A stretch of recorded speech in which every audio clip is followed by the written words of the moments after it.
Shalom, saudaraku yang dikasihi Tuhan Yesus Kristus. Tanggal 30 Januari 2022 kembali kita bersekutu di dalam firman Tuhan. Saat ini saya akan sampaikan rahasia tentang gaya hidup orang-orang yang akan terangkat. Saudara yang dikasihi Tuhan Yesus Kristus, bahwa orang yang akan terangkat ketika menjelang kedatangan Tuhan Yesus Kristus, atau paling tidak diungsikan di dalam Wahyu pasal 12 ayat yang ke-5, kemudian ayat yang ke-6 dan ayat yang ke-14. Jadi sebelum Tuhan Yesus Kristus datang, tepatnya 3,5 tahun sebelum Tuhan Yesus Kristus datang, itu akan ada orang-orang yang harpazo, itu diangkat.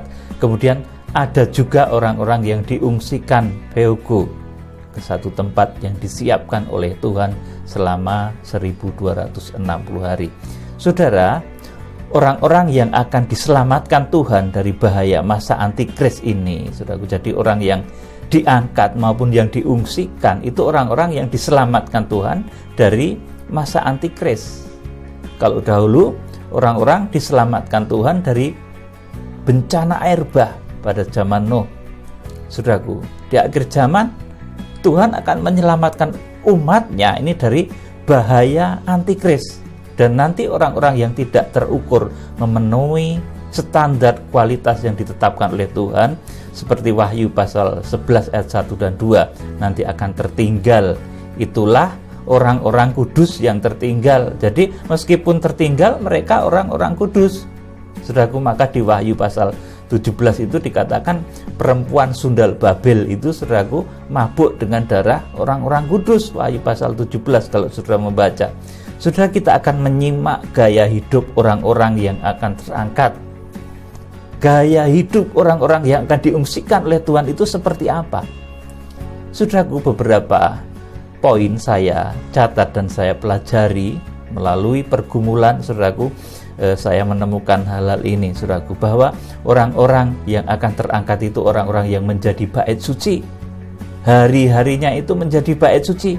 Jadi saudara menjadi bait suci penuh Roh Kudus itu jangan hari Minggu saja. Saudaraku, semua hari-hari, Senin, Selasa, Rabu, Kamis, Jumat, Sabtu, Minggu, hari-hari saudara itu harus menjadi hari-hari bait suci. Tubuhmu harus menjadi bait suci. Ini yang penting saudara harus ketahui.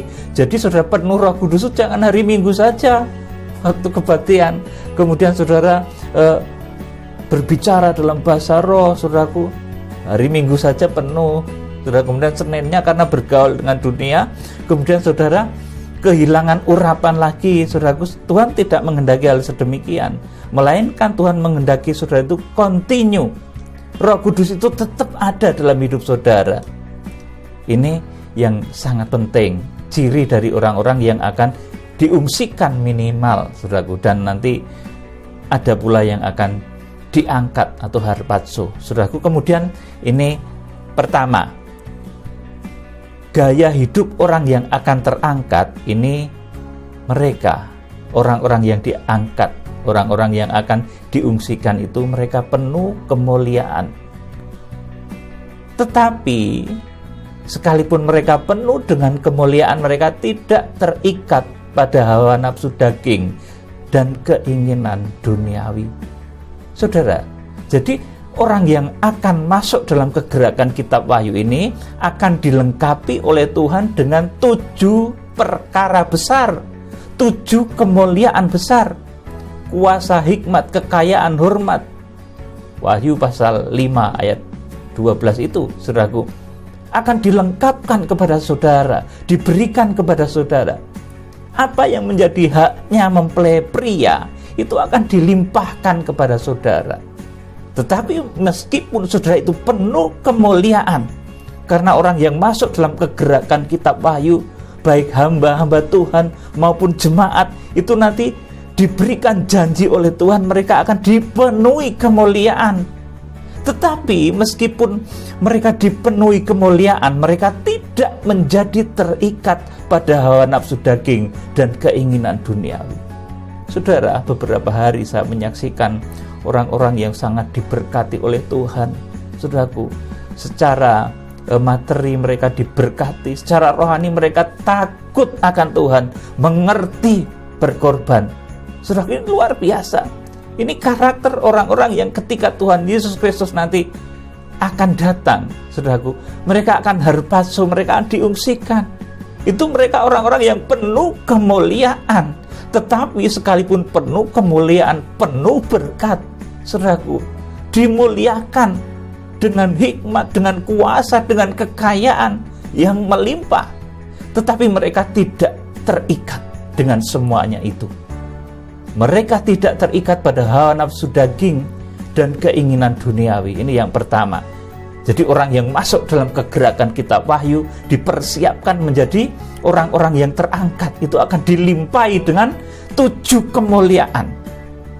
Kuasa, hikmat, kekayaan, hormat, puji-pujian. Sudah bisa baca di Wahyu pasal 5 itu. Saudaraku yang dikasihi Tuhan, jadi orang yang saudaraku masuk dalam kegerakan akhir zaman, kegerakan kitab Wahyu, mereka akan dipenuhi dengan kemuliaan, tetapi mereka tidak menjadi terikat dengan kemuliaan ini. Ingat baik-baik, saudaraku, catat baik-baik. Saudara nanti akan mengalami hal ini. Kalau saudara mulai diberkati, saudara jangan terikat dengan berkat. Dengan hal-hal duniawi jangan terikat. Semakin saudara tidak terikat, semakin saudara itu diberkati oleh Tuhan. Kemudian yang kedua, saudaraku, gaya hidup orang-orang yang akan terangkat ini, meskipun dia hidup di dunia, tetapi berkarakter surga.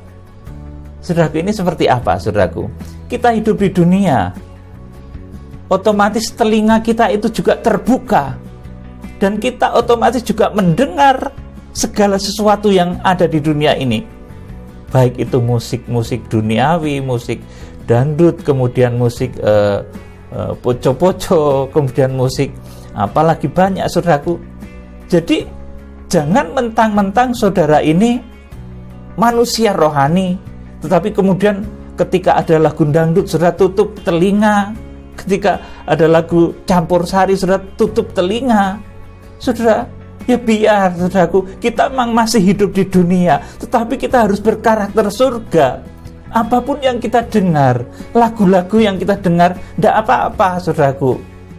Asal itu jangan mengubah karakter hidupmu dari karakter surgawi, kemudian saudara menjadi ikut-ikutan terbawa lirik dari lagu-lagu dunia ini, kemudian saudara menjadi seperti orang-orang duniawi yang tidak mengenal Tuhan Yesus.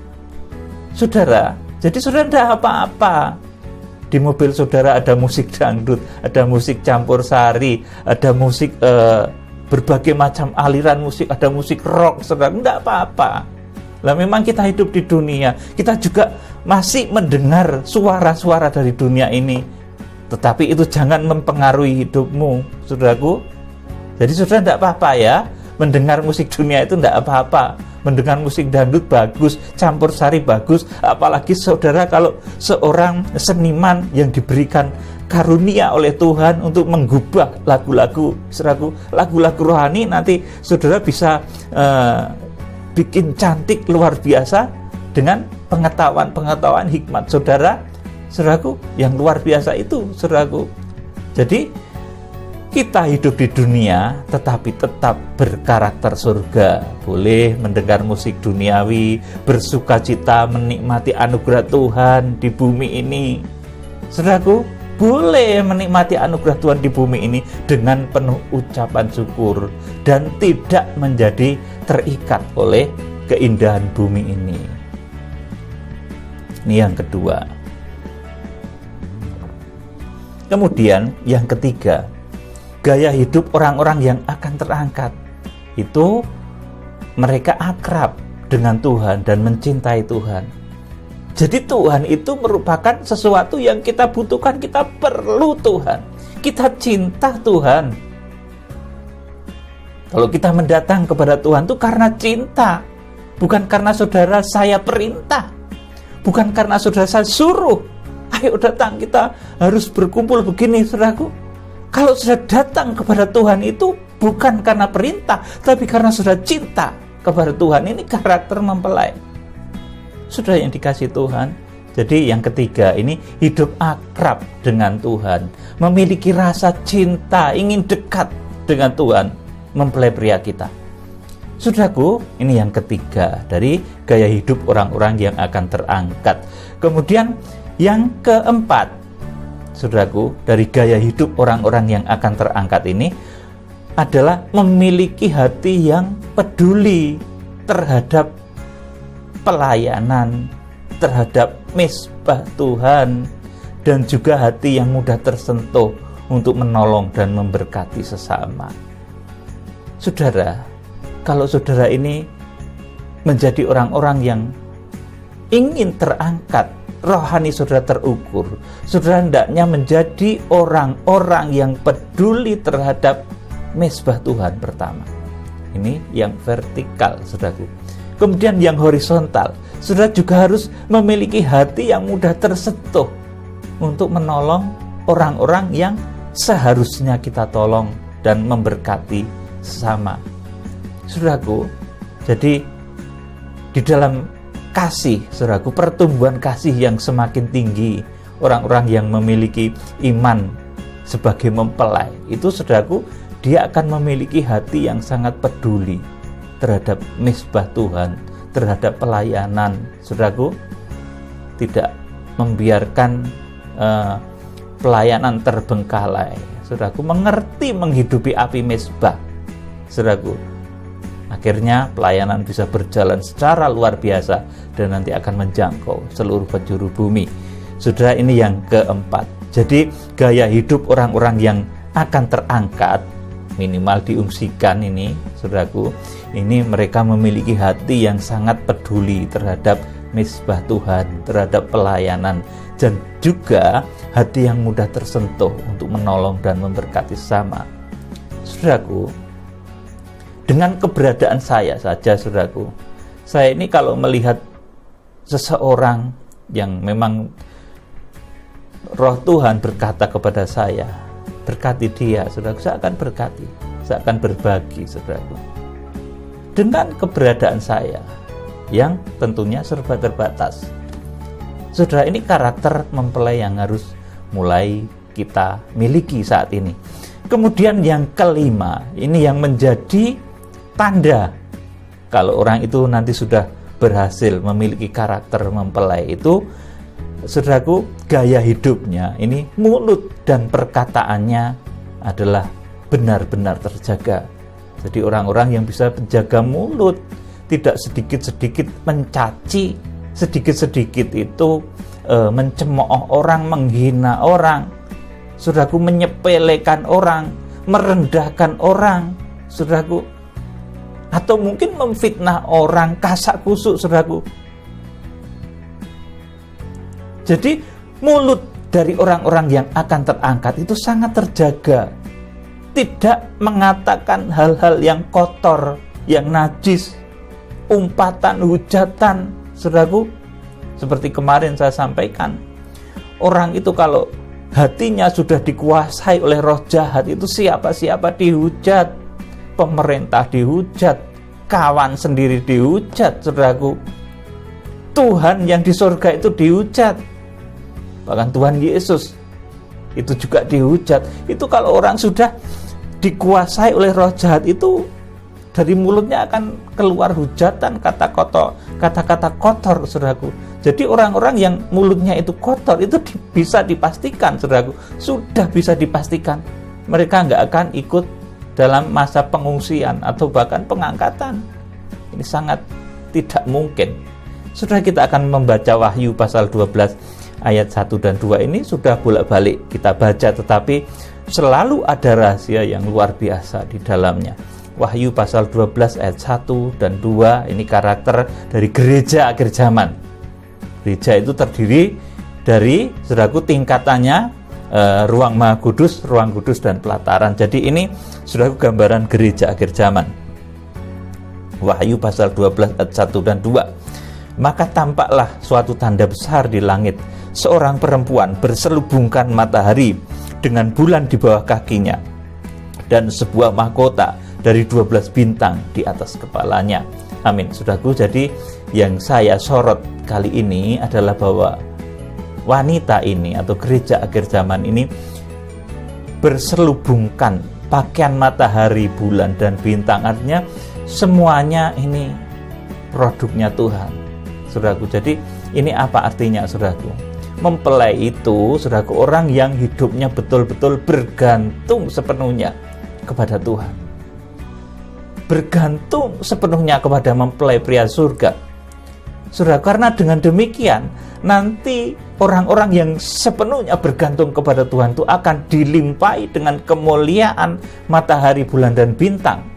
Kalau dalam Wahyu pasal yang kelima ayat 1-12 itu, saudaraku, itu akan dilimpahi dengan 7 perkara, kuasa, hikmat, kekayaan, hormat, puji-pujian, dan seterusnya. Itu akan diberikan kepada mempelai wanitanya. Tetapi syaratnya apa? Mempelai wanita harus bergantung sepenuhnya kepada mempelai pria. Saudaraku yang dikasihi Tuhan. Jadi saudaraku, orang-orang yang akan diangkat itu adalah orang yang bergantung sepenuhnya kepada Tuhan. Saudara boleh melakukan ikhtiar apa saja, pekerjaan apa saja, profesi apa saja, tapi di puncak profesi saudara, di puncak pekerjaan saudara itu, pada akhirnya saudara harus semuanya ini bergantung kepada Tuhan. Aku serahkan pada Tuhan, aku berserah kepada Tuhan. Setelah saudara berusaha maksimal, maka hasilnya serahkan pada Tuhan, dan saudara bergantung sepenuhnya pada Tuhan. Jangan menjadi ikut-ikutan dengan arus duniawi, saudaraku.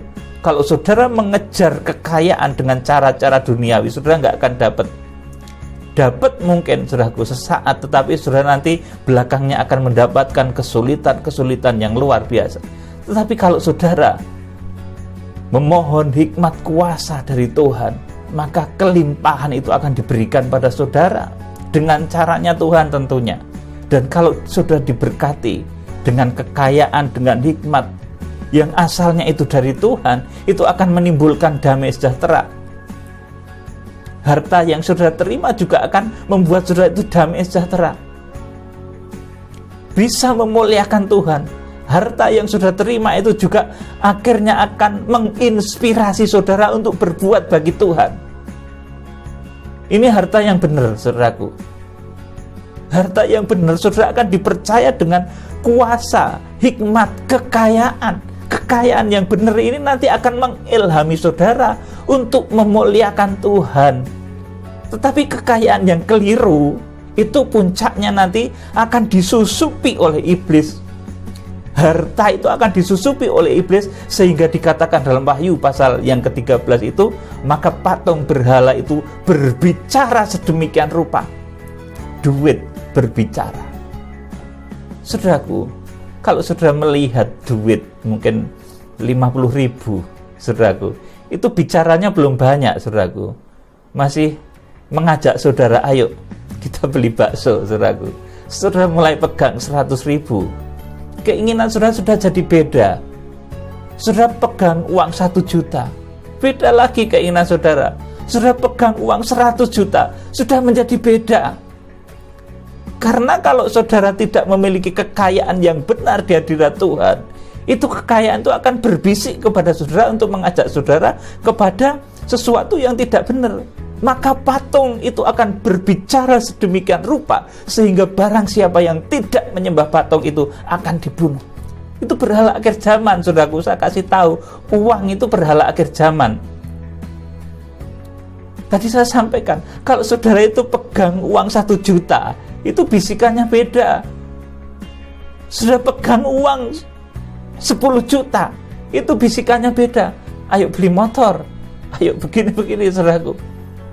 Nah, orang yang kacau lagi, saudaraku, baru bawa uang sedikit, bisikannya sudah besar, itu kacau, saudaraku.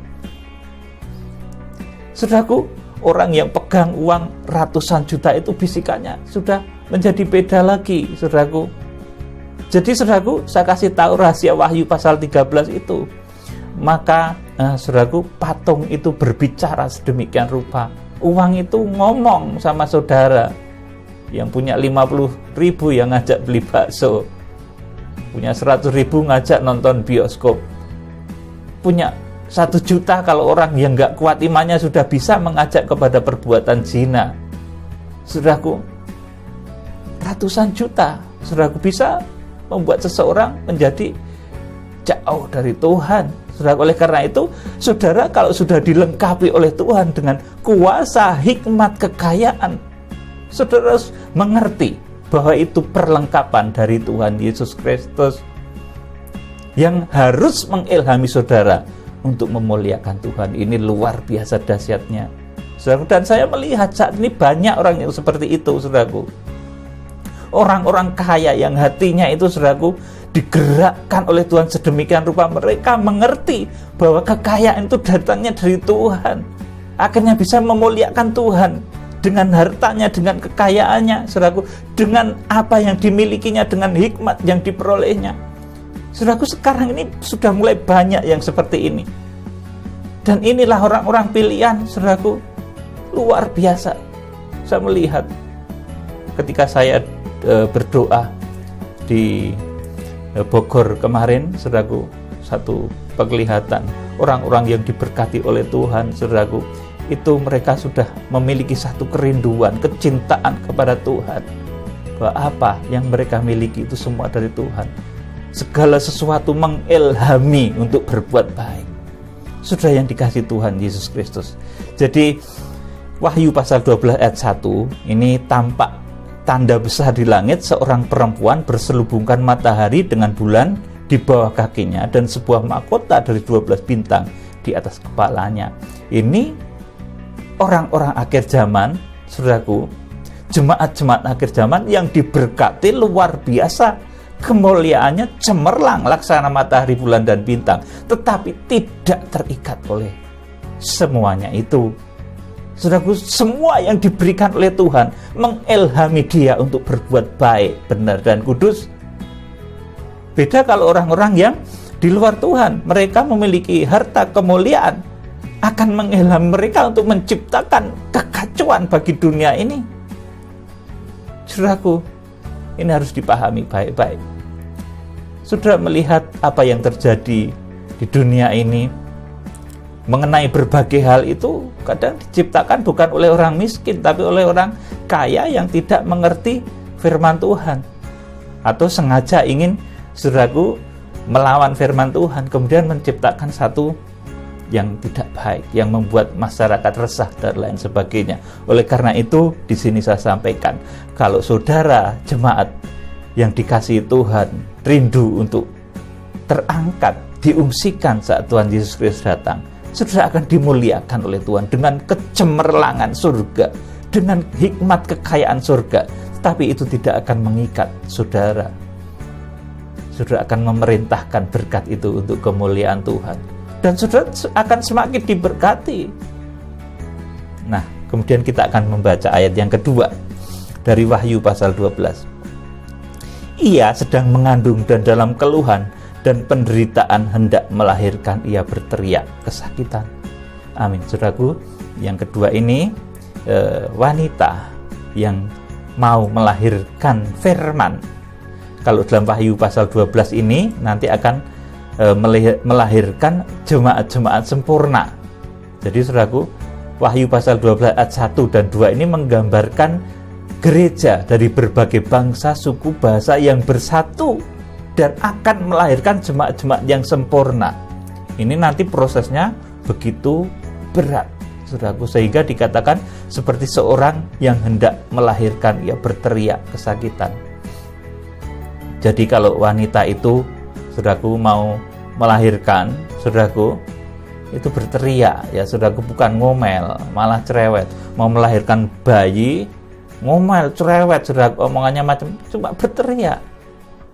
Ini karakter dari orang-orang yang baik. Jadi tetap menggunakan mulutnya ini meskipun dalam suasana terhimpit, dia berteriak kepada Tuhan. Jangan banyak cerewet, saudaraku. Jaga mulut. Ingat, saya mencanangkan puasa mulut bagi orang-orang yang hendak menggapai cita-cita surga. Supaya saudara menjadi mempelai Kristus, saudara harus bisa menjaga mulut, supaya mulut saudara ini kudus, tidak mengatakan sesuatu yang kasar, yang jahat, yang buruk, sesuatu yang fitnah, sesuatu yang tidak senonoh, sesuatu yang menghujat. Itu jangan keluar dari mulut saudara. Dan mulut saudara harus mengatakan kebaikan, kebenaran, dan kekudusan. Dan kalau saudara sedang terhimpit berat, saudaraku, seperti Wahyu pasal 12 ayat 1 dan 2 ini, berteriaklah kepada Tuhan, maka Tuhan akan memberikan pertolongan yang dahsyat luar biasa. Bahkan nanti ketika harpazo terjadi, itu karena teriakan wanita ini, saudara, dia berteriak kesakitan kepada mempelai prianya. Akhirnya ditolong, bayi yang dilahirkan, orang-orang sempurna yang dilahirkan itu akhirnya langsung dibawa kelari kepada Allah dan ke tatanya. Dan saudaraku, ada yang diungsikan juga, saudara, dan wanita itu diungsikan ke satu tempat selama 1260 hari. Jadi kalau saudara menghadapi satu kenyataan yang berat dalam hidupmu, berteriaklah kepada Tuhan, jangan ngomel. Saudaraku, karakter mempelai itu bukan ngomelan, saudaraku, tetapi mereka memiliki karakter yang luar biasa. Omongannya tidak terlalu banyak, tetapi semuanya adalah kebaikan, kebenaran, dan kekudusan. Bukan orang yang besar mulut. Saudara, orang yang besar mulut itu banyak ngomong, tetapi tidak memiliki kekuatan untuk melaksanakan omongannya itu. Jadi omongan saja, tapi nggak pernah bisa melakukan sesuatu yang diomongkan, saudaraku. Oleh karena itu, mempelai harus memiliki karakter, saudaraku, yang bisa menjaga kata-kata di dalam mulutnya, saudaraku. Kalau dia menghadapi sesuatu yang berat, dia akan berteriak kepada Tuhan, mempelai pria surga. Saudara, saya akan menyampaikan gaya hidup orang yang masuk surga, saudaraku. Sekalipun ini tahap dasar ya, saudaraku, sebelum saudara nanti bisa menjadi mempelai, itu saudara harus memiliki ini dulu, saudaraku, gaya hidup dari orang-orang yang masuk surga. Kita akan baca Matius pasal 5 ayat 3 sampai 12, saudaraku. Ini gaya yang beda ya, saudaraku. Beda dengan dunia ini. Matius pasal 5 ayat 3 sampai 12. Berbahagialah orang yang miskin di hadapan Allah, karena merekalah yang mempunyai kerajaan surga. Saudara, ayat ini kontradiksi dengan orang-orang dunia. Katakan kalau mereka berbahagia ya tentunya kaya, saudaraku. Tapi saudaraku, di sini dikatakan meskipun engkau kaya, tapi engkau merasa miskin di hadapan Tuhan. Ini yang benar. Meskipun saudara ini melimpah berkatmu, luar biasa engkau, tapi hendaknya engkau tetap merasa miskin di hadapan Allah. Karena kepada saudaralah Tuhan menyatakan, engkaulah yang mempunyai kerajaan surga. Berbahagialah orang yang miskin di hadapan Allah, karena merekalah yang mempunyai kerajaan surga. Ini ayat 3, jadi beda ya, saudaraku. Kalau orang dunia ini merasa kaya terus, saudaraku, tetapi saudaraku, orang yang di dalam Tuhan tuh meskipun kaya, dia akan merasa kurang di hadapan Tuhan ini, saudara, karena Tuhan maha dahsyat, maha sempurna. Kemudian ayat yang keempat dari Matius pasal 5. Berbahagialah orang yang berduka cita, karena mereka akan dihibur. Ini juga beda. Kalau orang dunia, saudaraku, ini banyaklah mereka yang berbahagialah orang yang berpesta pora, karena mereka menikmati keindahan dunia, saudaraku. Tetapi yang di dalam Tuhan akan berkata, berbahagialah orang yang berduka cita, karena mereka akan dihibur, saudaraku. Berduka cita karena apa, saudaraku? Berduka cita karena kita bisa, saudaraku, senantiasa membawa proses salib dalam kehidupan kita, saudaraku. Kematian, kebangkitan, kemuliaan Tuhan Yesus Kristus.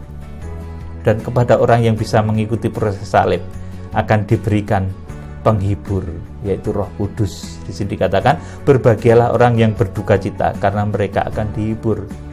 Dihibur oleh siapa? Oleh Roh Kudus. Kalau sudah dihibur oleh Roh Kudus itu dahsyat, luar biasa.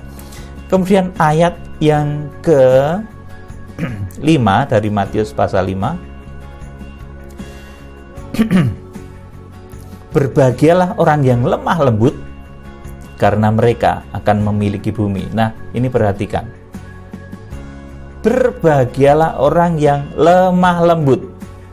Kebanyakan orang ini sifatnya enggak lemah lembut, tetapi berangasan, saudaraku. Kasar, saudaraku.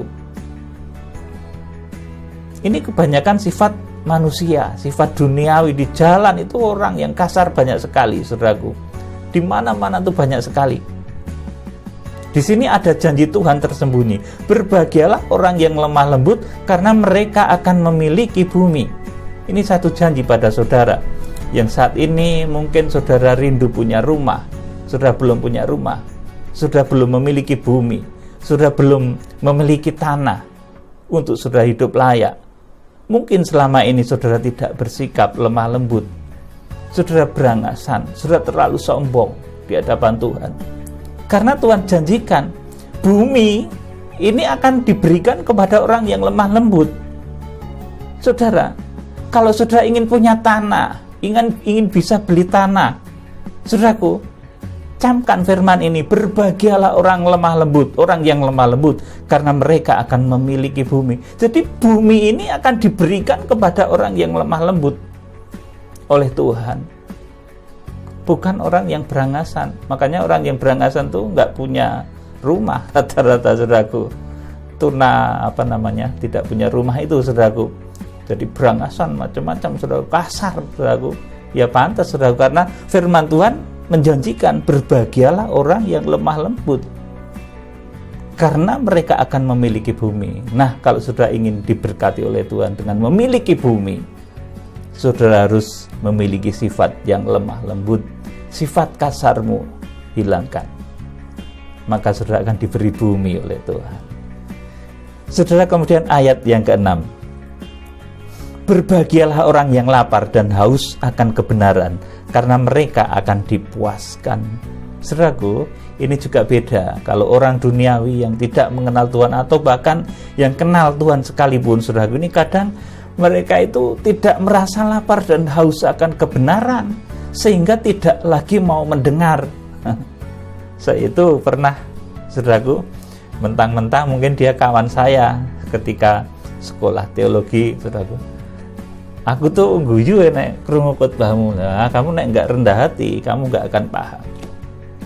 Saudaraku, orang yang akan dipuaskan oleh Tuhan itu adalah orang yang rendah hati. Ya, sekalipun dulu kita itu sama-sama sekolah, sama-sama SD, SMP, SMA, sekolah teologinya kita mungkin bareng. Tapi kalau tidak memiliki kerendahan hati, ketika Tuhan mempercayakan sesuatu mungkin kepada saya, maka saudara kalau tidak rendah hati, saudara tidak akan mengerti. Jadi rendah hati ini penting. Orang yang merasa serba tahu, sudah tahu semuanya, itu malah menjadi tidak tahu, malah menjadi bodoh. Saudaraku, oleh karena itu rendah hati ini penting. Saudaraku, sangat penting. Berbahagialah orang yang lapar dan haus akan kebenaran.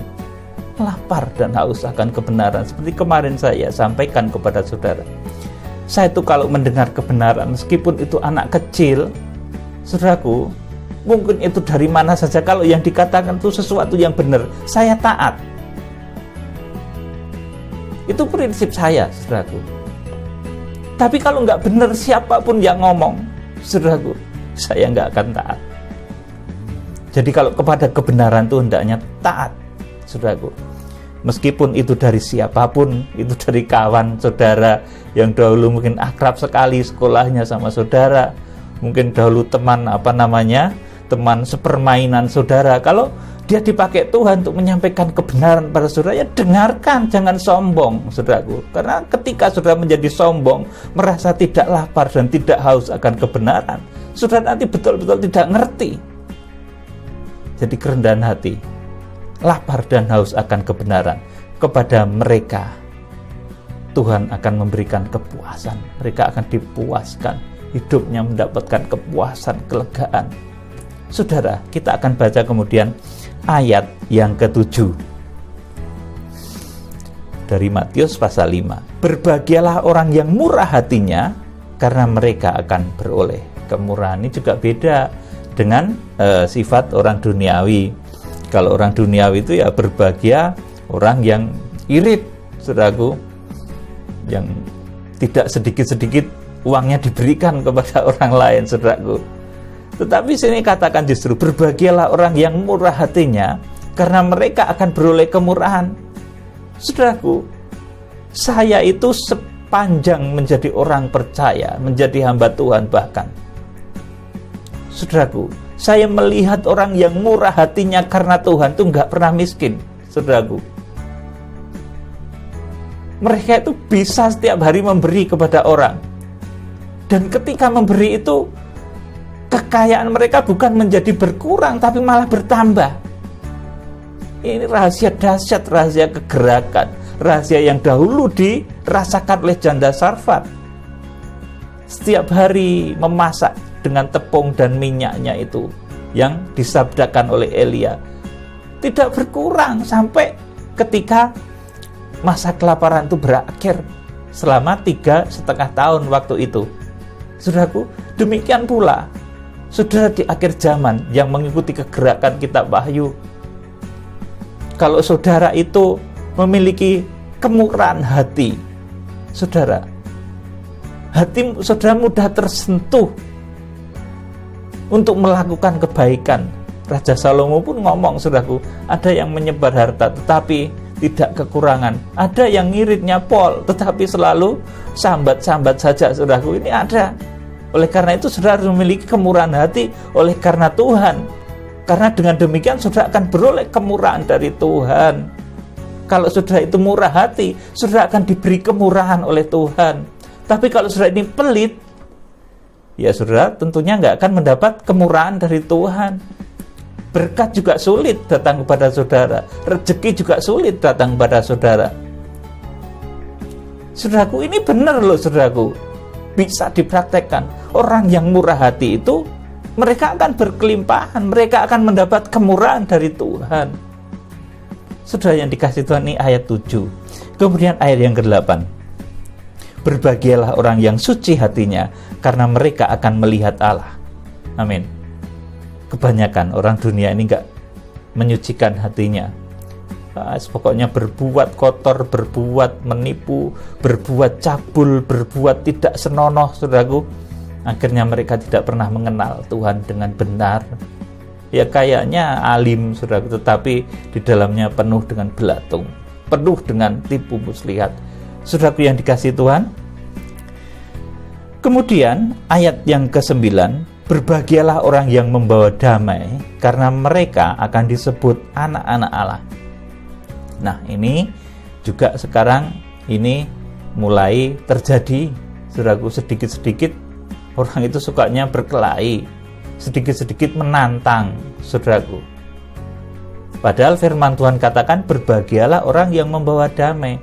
Nah, sekarang itu orang yang membawa damai itu mulai jarang, saudaraku. Tersinggung sedikit saling tantang. Saudaraku, janganlah begitu, saudaraku. Jangan seperti itu, saudaraku. Berbahagialah orang yang membawa damai. Jadi yang akan disebut berbahagia, diberi kebahagiaan oleh Tuhan itu orang yang membawa damai, bukan orang yang sedikit-sedikit menantang. Karena mereka akan disebut anak-anak Allah. Ayat yang ke-10. Berbahagialah orang yang dianiaya sebab kebenaran, karena merekalah yang empunya kerajaan surga. Berbahagialah kamu jika karena aku kamu dicela dan dianiaya, dan kepadamu difitnahkan segala yang jahat. Bersukacitalah dan bergembiralah, karena upahmu besar di surga. Sebab demikian juga telah dianiaya nabi-nabi yang sebelum kamu. Jadi ini sifatnya para nabi. Kalau saudara ingin supaya nanti saudara itu paling tidak diungsikan, apalagi saudara bisa harpazo, saudara memiliki sifatnya para nabi ini, saudaraku. Ini yang tertulis di dalam Injil Matius pasal 5 ayat 3 sampai 12 ini. Ini sifatnya para nabi terdahulu, saudaraku. Makanya sifatnya betul-betul berani tampil beda, lain dengan dunia ini. Berbeda, saudaraku. Tetapi saudara akan tetap menjadi orang yang diberkati.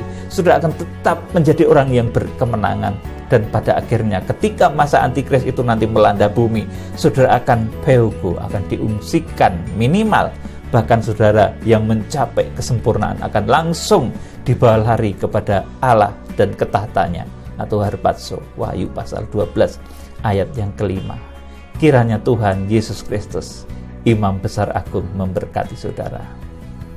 Haleluya. Amin.